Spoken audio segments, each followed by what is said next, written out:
C'est l'Institut français de Libreville qui a servi de cadre à la rentrée littéraire des éditions Minuit et Aube ce samedi 14 février 2026. Une rentrée littéraire qui a vu la participation de nombreux passionnés du livre et au sein de laquelle plusieurs thématiques ont été évoquées.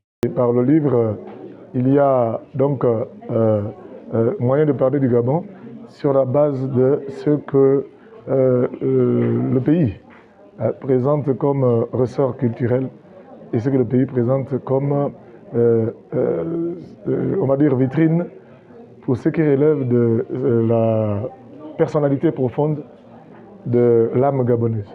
Au sujet de la forme du livre gabonais, elle reste encore indéfinie. Le livre gabonais n'a pas une forme précise.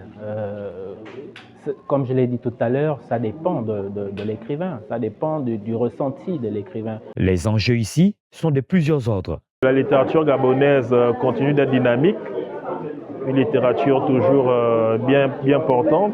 Pour des perspectives plutôt reluisantes pour la nouvelle année en cours. Éventuellement valoriser le livre gabonais en mettant en avant une politique qui vise à faire la promotion véritable du livre gabonais à l'échelle nationale mais aussi internationale. Et le bonheur des participants. Ce n'est pas donné à tout le monde de rencontrer les écrivains que l'on a lus et de pouvoir s'asseoir et de discuter avec eux un moment, de les écouter, expliquer la société gabonaise à travers les livres. C'est quelque chose de merveilleux. Donc, je me réjouis énormément d'avoir participé à ces moments.